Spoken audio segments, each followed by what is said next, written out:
Welcome to Serving Wine with Confidence from Inotria. This short briefing is about wine tasting and categorizing wine into different types.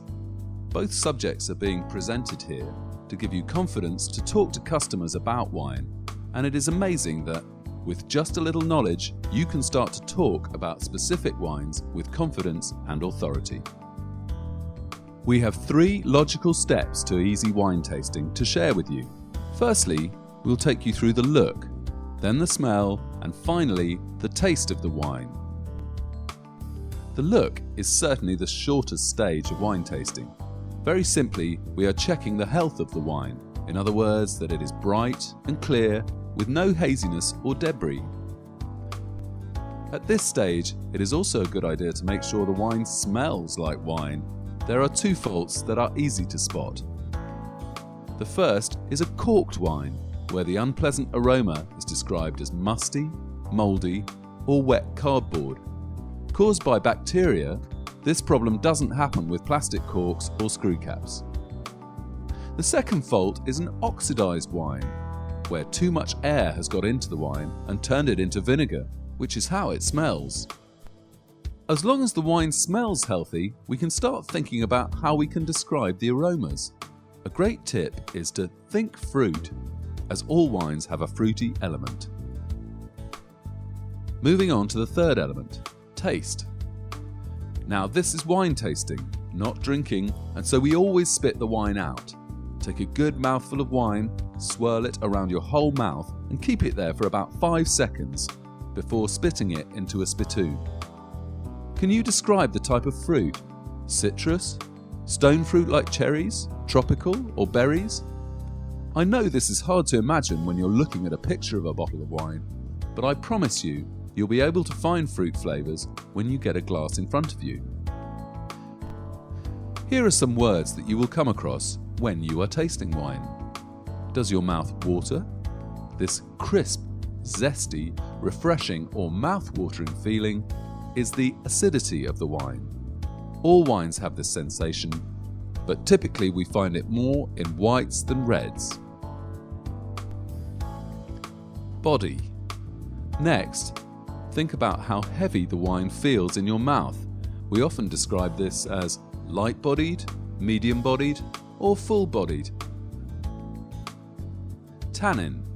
When you taste red wine, you may detect a gum-drying, furry, or slightly bitter sensation. This is tannin, which comes from the skins of the grapes. If you are not sure whether you've come across tannin before, imagine the sensation of drinking a stewed cup of tea, as tannin is also found here. Having worked your way through look, smell, taste, ask yourself the following sorts of questions. What fruit can I taste or smell? And how would I recommend it to my customers? Now we've talked about the look, smell and taste of wine, it's time to introduce our very simple way of categorizing wines. Just 4 boxes, and we think every wine fits here somewhere. There are 2 boxes for white and rosé. Either a wine is delicate and dry, or it is full and fruity. Then there are 2 boxes for red. Either a red wine is light and lively, or it is big and bold. Here are some examples of wines that fit into the 4 boxes.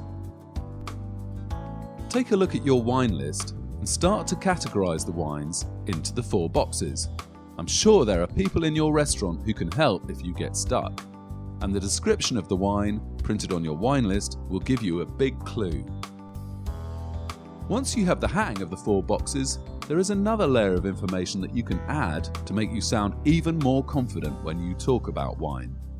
Here are the same examples of the 4 wines, but this time with a simple fact or recommendation that goes with each wine. This is a great tool to help customers. Imagine the scenario. You ask a customer, would you like a red or white wine?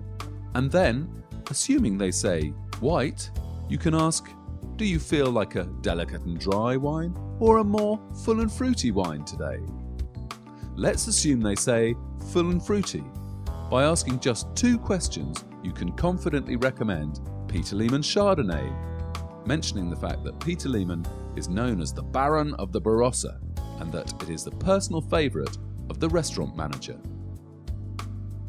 By knowing this information about just 4 wines, you have already started to build your confidence in wine. To wrap up, when you taste wine, your knowledge increases and you can make personal recommendations to customers. When you get to know your wine list in terms of the 4 boxes and simple facts about each wine, then your confidence will grow. When your confidence grows, then you will feel even more comfortable asking customers, "How can I help?" when they are choosing their wine. We hope you have fun serving wine with confidence.